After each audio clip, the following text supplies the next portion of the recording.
Hello, today on Studio G, we welcome home several military men and women from active duty.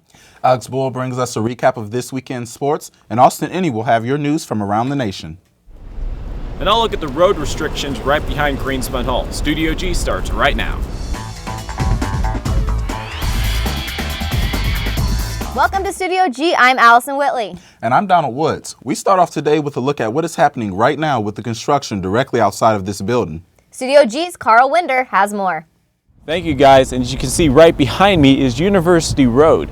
And within the next couple of days, it's going to be closed for repaving. On Friday, soldiers returned from their tours in the Middle East to be reunited with their loved ones.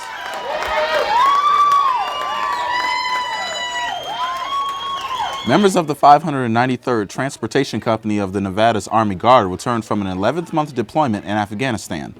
Now for some breaking news out of Boston. 2 explosions that occurred at the finish line of the Boston Marathon have resulted in multiple injuries, according to the Associated Press. Bloodied spectators were carried to medical tents that were set up for fatigued runners during the race. Studio G will keep you up to date with the story as it unfolds. Now for an update on the deadly shooting and crash that took the lives of 3 and injured several others early Thursday morning. Studio G's Ryan Thorp is at Las Vegas Boulevard and Flamingo Road, where it all took place. Ryan? Thank you. Yes, as you mentioned, I'm here at the intersection of Las Vegas Boulevard and Flamingo Road. Police have identified 26-year-old Amar Harris as the shooter and driver of the Range Rover involved in that incident.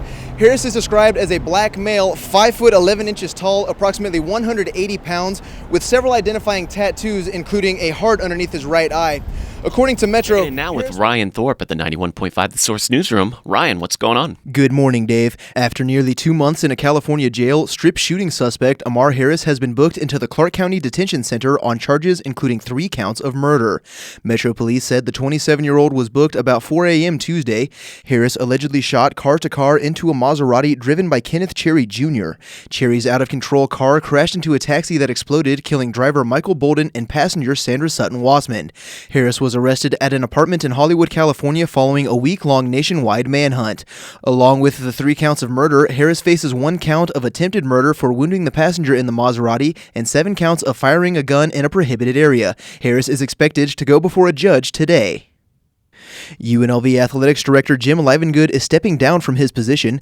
UNLV President Neil Smotrisk made the announcement Wednesday. Livengood spent 28 years as a Division I athletics director for 4 different institutions, including UNLV.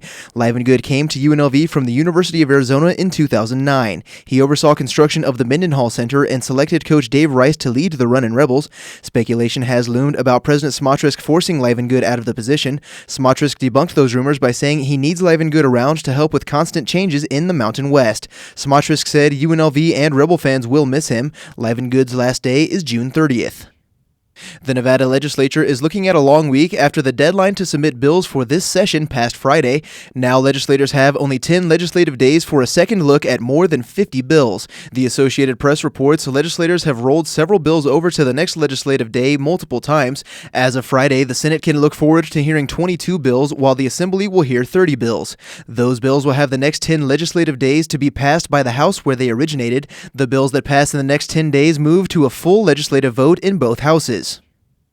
Although temperatures around the valley are heating up, drivers can breathe a sigh of relief as average gas prices fell to below $3.50 this week. According to AAA's daily fuel gauge report, the average price per gallon is $3.49. 1 month ago, Southern Nevadans paid $3.73 at the pump. An analyst for GasBuddy.com said the trend may not last long, adding that refineries are in an extensive maintenance period, which could send prices back on the rise. Back to you, Dave.